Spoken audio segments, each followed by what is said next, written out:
छठ पूजा हिंदू धर्म का एक महत्वपूर्ण त्योहार है जो सूर्य देवता और छठ मैया को समर्पित होता है। यह पर्व मुख्यतः उत्तर भारत और बिहार, झारखंड, उत्तर प्रदेश में मनाया जाता है। 4 दिन तक चलने वाला यह व्रत निर्जल उपवास, नदी या तालाब में अस्ताचल और उदयाचल सूर्य की पूजा और परिवार की खुशहाली, स्वास्थ्य व समृद्धि की कामना के लिए किया जाता है। छठ पूजा श्रद्धा और तपस्या का अद्भुत उदाहरण है। छठ पूजा केवल व्यक्तिगत व्रत नहीं, बल्कि परिवार और समाज की एकजुटता का पर्व भी है। लोग मिलकर घाट सजाते हैं, प्रसाद बनाते हैं और व्रतियों की सेवा करते हैं। ये परंपरा समुदाय में सहयोग, भाईचारा और आपसी सम्मान को बढ़ावा देती है। छठ का दूसरा दिन बहुत ही पवित्र और खास माना जाता है। इसे खारना कहा जाता है। नहाय खाए के बाद आता है। छठ व्रत का सबसे महत्वपूर्ण चरण शुरू होता है। मैं आपको यह बड़े आराम से और विस्तार से बता रही हूँ। दूसरा दिन खारना यानी कार्तिक शुक्ल पक्ष की द्वितीय मुख्य कार्य निर्जल उपवास की शुरुआत की जाती है। यहाँ से खारना का मतलब होता है पापों का शुद्धिकरण। सूर्य भगवान की आराधना करते हैं। पूरे दिन निर्जला उपवास रखा जाता है और इसकी खारना की पूजन विधि बड़ा ऐतिहासिक महत्व है। इसकी पूजन विधि है कि सुबह मतलब जो व्रत रखते हैं वो स्नान आदि वगैरह करते हैं, तालाब में जाके वहां पे खड़े होकर निर्जला पूरा दिन अन्न और जल ग्रहण नहीं करके ना ग्रहण करते हुए व्रत रखते हैं। संध्या समय सूर्य अस्त के समय घाट पर जाकर सूर्य देव को गुड़ चावल की खीर, रोटी, केला प्रसाद अर्पित किया जाता है। प्रसाद ग्रहण करते समय व्रती पहले प्रसाद स्वयं ग्रहण करते हैं, फिर पड़ोसी, परिवार, रिश्तेदारों को भी देते हैं। इसका मतलब आध्यात्मिक महत्व यह है कि इसको आत्मा शुद्धि के लिए रखा जाता है। मन में सकारात्मक ऊर्जा आती है। और तीसरा दिन होता है इसका अस्ताचलगामी सूर्य अर्घ देने की तैयारी होती है। खारना का ऐतिहासिक महत्व है। सूर्य उपासना की सबसे प्राचीन छठ पूजा की वेदकालीन परंपरा से जुड़ी है। यज्ञ वेद में सूर्य देव की उपासना से मंत्रों का उल्लेख मिलता है।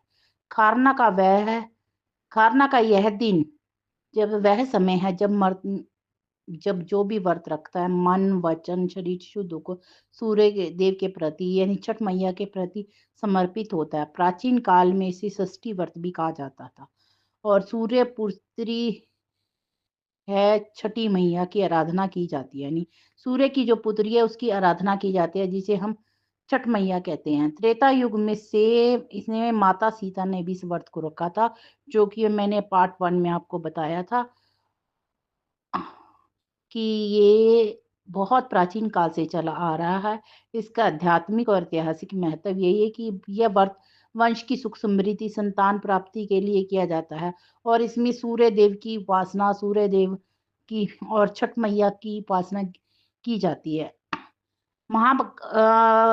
ऐतिहासिक महत्व ये भी कि महाभारत काल से इसका संबंध है। कुंती और द्रौपदी ने भी छठ मैया का व्रत रखा था और ये संयम तप के रूप में जाना जाता है। ये शरीर की शुद्धि, आत्मबल की परीक्षा का प्रतीक है। खारना के दिन जो व्रत रखता है वो पूरे दिन जल भी नहीं पीता। तपस्या का उच्च रूप से मतलब इसकी मतलब इतना ज्यादा ये पवित्र व्रत होता है। और जो बिहार के लोग हैं उनको सलाम जो ये करते हैं, उनको बारंबार मेरा नमस्कार। ये व्रत सबसे ज्यादा मुश्किल होता है। सूर्य पूरा दिन आपको कुछ खाना नहीं है, कुछ पीना भी नहीं है और सूर्य अस्त के बाद जब गुड़ चावल की खीर खाते हैं तब के बाद संतुलन शुद्धता का प्रतीक है। सामूहिक रूप से परिवार, समाज, प्रकृति के प्रति श्रद्धा को दर्शाता है। बहुत ही पवित्र व्रत है। खारना का शब्द अर्थ मतलब क्या है? संस्कृत में शरण यानी शुद्धिकरण से जुड़ा होता है। इस दिन मनुष्य अपने पापों, नकारात्मक शक्तियों को अपने से मतलब ये व्रत करने से आपके शरीर में, मन से, परिवार से नकारात्मक शक्तियां खत्म हो जाती हैं और चारों ओर शुद्धता ही शुद्धता, पवित्रता ही पवित्रता, आत्मिक शांति मिलती है। संयम और सकारात्मक ऊर्जा का संचरण होता है आपके अंदर। मतलब बहुत ही पवित्र व्रत होता है ये। खरना के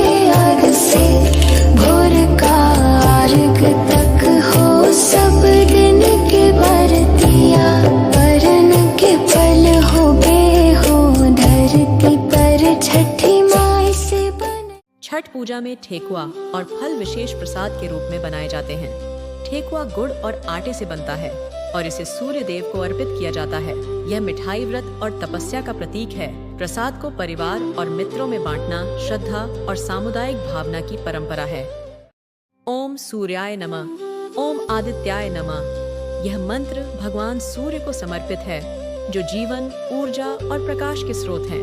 छठ पूजा में इस मंत्र का जाप इसलिए किया जाता है क्योंकि यह सूर्य देव की आराधना का प्रमुख माध्यम है। माना जाता है कि इसके उच्चारण से सूर्य की दिव्य किरणें शरीर और मन को पवित्र करती हैं, जिससे स्वास्थ्य, सुख और समृद्धि की प्राप्ति होती है।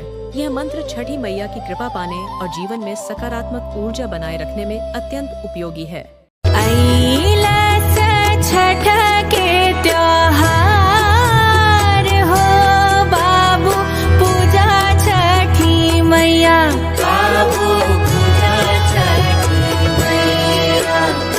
माई देहलू सबके तू तार हो बबुनी पूजा छठी मैया, बबुनी पूजा छठी मैया। संझा के सूरज देव की पूजी, सूप सजाई दीप जलाई। छठ पूजा का अंतिम दिन सूर्यास्त पर 16वां अर्घ्य दिया जाता है। व्रती जल में खड़े होकर सूर्य को अर्घ्य देते हैं और अपनी इच्छाओं और कृतज्ञता को व्यक्त करते हैं। यह परंपरा व्रती की भक्ति और संयम की सफलता का प्रतीक है। ओम भास्कराय विद्महे महादित्यकराय धीमहि, तन्नो आदित्य प्रचोदयात्। ओम भास्कराय विद्महे महादित्यकराय धीमहि, तन्नो आदित्य प्रचोदयात्। छठी मैया का आशीर्वाद आप पर सदा बना रहे। आपके जीवन में उजाला, सुख और समृद्धि का प्रकाश फैले। छठ पूजा की हार्दिक शुभकामनाएं। छठी मैया की कृपा से आपके घर में सुख, शांति और समृद्धि का सदा वास हो। छठ पूजा की हार्दिक बधाई।